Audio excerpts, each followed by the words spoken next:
Hello, welcome to angels food and craft. ഇന്ന് നമുക്ക് Trivandrum special Matthews cake റെഡിയാക്കിയാലോ. അപ്പോൾ നമുക്ക് ആദ്യം തന്നെ ഇതിൻ്റെ ഡ്രൈ ഇൻഗ്രീഡിയൻസ് ഒക്കെ ഒന്ന് സീവ് ചെയ്ത് വെക്കാം. അപ്പോൾ അതിനുവേണ്ടി ഡ്രൈ ആയിട്ടൊരു ബൗളിലേക്ക് അരിപ്പ് വെച്ച് 1/2 കപ്പ് മൈദ, 3/4 ടീസ്പൂൺ ബേക്കിംഗ് പൗഡർ, ഒരു പിഞ്ച് ഉപ്പ്, 1.5 ടേബിൾ സ്പൂൺ കൊക്കോ പൗഡർ കൂടി നമുക്ക് ചേർത്ത് കൊടുക്കാം. എന്നിട്ട് നമുക്കിതെല്ലാം കൂടി നല്ലപോലെ ഒന്ന് അരിച്ച് ചേർത്ത് കൊടുക്കാം.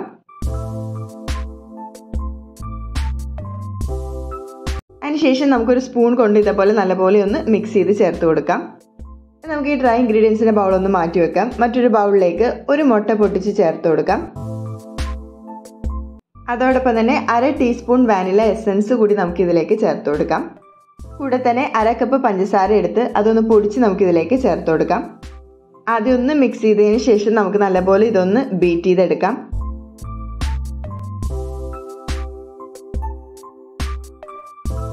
ഇങ്ങനെ നല്ലപോലെ ബീറ്റ് ചെയ്തെടുത്തതിന് ശേഷം ഇതിലേക്ക് 50 ഗ്രാം അൺസോൾട്ടഡ് ആയിട്ടുള്ള ബട്ടർ നമുക്കിതിലേക്ക് ചേർത്ത് കൊടുക്കാം. റൂം ടെമ്പറേച്ചറിലുള്ള ബട്ടറാണ് നമ്മൾ ഇതേപോലെ ചേർത്ത് കൊടുക്കുന്നത്. എന്നിട്ടൊരു സ്പാറ്റുല വെച്ച് നമുക്കൊന്ന് ആദ്യം ഒന്ന് മിക്സ് ചെയ്ത് ചേർക്കാം. എന്നിട്ട് നമുക്ക് ബീറ്റർ വെച്ച് നല്ലപോലെ ഒന്ന് ബീറ്റ് ചെയ്ത് ചേർക്കാം. ഇനി ഇതിലേക്ക് നമ്മൾ നേരത്തെ സീവ് ചെയ്ത് വെച്ചിരിക്കുന്ന ഡ്രൈ ഇൻഗ്രീഡിയൻസ് ചേർത്ത് കൊടുക്കാം. ഞാൻ ഒരു ഹാഫ് പോർഷൻ മാത്രമാണ് ആദ്യം ചേർക്കുന്നത്. എന്നിട്ടൊരു സ്പാറ്റുല വെച്ച് നമുക്ക് നല്ലപോലെ ഒന്ന് മിക്സ് ചെയ്ത് ചേർത്ത് കൊടുക്കാം.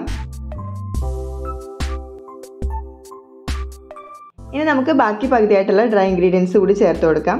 കൂടെ തന്നെ ഇതിലേക്ക് ചെറു ചൂടുള്ള പാല് കൂടി ചേർത്ത് കൊടുക്കുന്നുണ്ട്. ഒരു 1.5 ടേബിൾ സ്പൂൺ പാല് ചേർത്താൽ മതിയാകും. എന്നിട്ട് നമുക്ക് വീണ്ടും നല്ലപോലെ ഒന്ന് മിക്സ് ചെയ്ത് ചേർക്കാം. ലാസ്റ്റായിട്ട് ഞാൻ ഇതിലേക്ക് കേർഡ് ചേർത്ത് കൊടുക്കുന്നുണ്ട്. 2.5 ടേബിൾ സ്പൂൺ കേർഡ്, മിൽക്കി മിസ്റ്റിൻ്റെ കേർഡാണ് ചേർത്ത് കൊടുക്കുന്നത്. അതുകൂടി ചേർത്ത് ഒന്ന് നമുക്ക് മിക്സ് ചെയ്ത് വെക്കാം. ഇതായിപ്പോൾ നമ്മുടെ കേക്കിൻ്റെ ടെക്സ്ചർ നല്ല സ്മൂത്ത് ആയിട്ട് വന്നിട്ടുണ്ട്. നമുക്കിത് നേരെ ബേക്കിംഗ് ട്രേയിലേക്ക് മാറ്റി കൊടുക്കാം.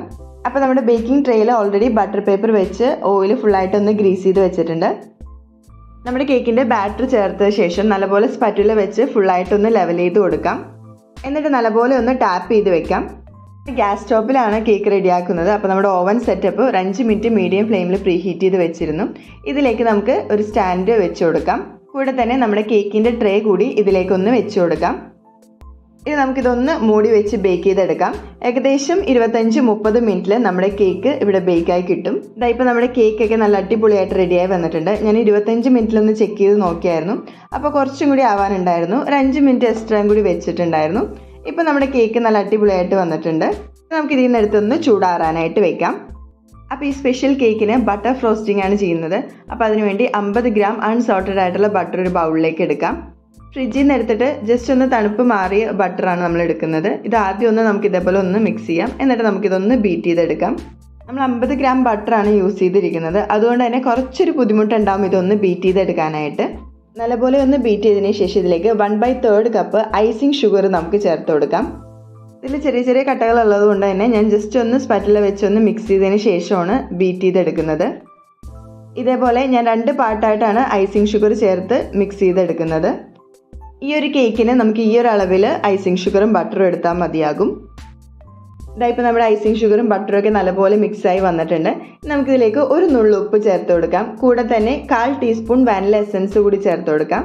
എന്നിട്ട് ഒന്നുകൂടി നമുക്ക് നല്ലപോലെ ഒന്ന് ബീറ്റ് ചെയ്ത് ചേർക്കാം. ഇങ്ങനെ ബീറ്റ് ചെയ്തെടുക്കുമ്പോൾ നമുക്ക് ലൂസായിട്ട് തോന്നുകയാണെങ്കിൽ കുറച്ച് നേരം ഫ്രിഡ്ജിൽ വെച്ചിട്ട് എടുത്താൽ മതിയാകും. ഇതായിപ്പോൾ നമ്മുടെ കേക്ക് ചൂടാറി സൈഡിൽ നിന്നൊക്കെ വിട്ട് വന്നിട്ടുണ്ട്. എന്നാലും നമുക്ക് കത്തി കൊണ്ട് ഇതേപോലെ ഒന്ന് വരഞ്ഞു കൊടുക്കാം. അപ്പോൾ നമ്മുടെ ഈ കേക്ക് എന്ന് പറയുന്നത് നല്ല സോഫ്റ്റും മോയ്സ്റ്റുമാണ്. അപ്പോൾ അതുകൊണ്ട് തന്നെ സൂക്ഷിച്ച് വേണം ഒന്ന് ഡിമോൾഡ് ചെയ്തെടുക്കാനായിട്ട്. കൂടെ തന്നെ നമുക്കിതിൻ്റെ ബട്ടർ പേപ്പർ കൂടി ഒന്ന് മാറ്റി കൊടുക്കാം. അപ്പോൾ നമുക്ക് ഈ കേക്ക് കാണുമ്പോൾ തന്നെ അറിയാം നല്ല അടിപൊളിയായിട്ട് തന്നെ വന്നിട്ടുണ്ട്. നല്ല സോഫ്റ്റ് ആയിട്ടുള്ള കേക്ക് തന്നെയാണ്. അതുകൊണ്ട് തന്നെ നമുക്കിതിൽ എക്സ്ട്രാ ഷുഗർ സിറപ്പ് ഒന്നും ആഡ് ചെയ്യേണ്ട ആവശ്യമില്ല. ഇനി നമ്മുടെ ബട്ടർ ക്രീം ഫുള്ളായിട്ട് നമുക്കിതിലേക്കൊന്ന് ചേർത്ത് കൊടുക്കാം. ഞാനിവിടെ നൈഫൊന്നും യൂസ് ചെയ്യുന്നില്ല. സ്പാറ്റുല വെച്ച് തന്നെയാണ് ഇതേപോലെ ഫുള്ളായിട്ടൊന്ന് ലെവൽ ചെയ്തെടുക്കുന്നത്.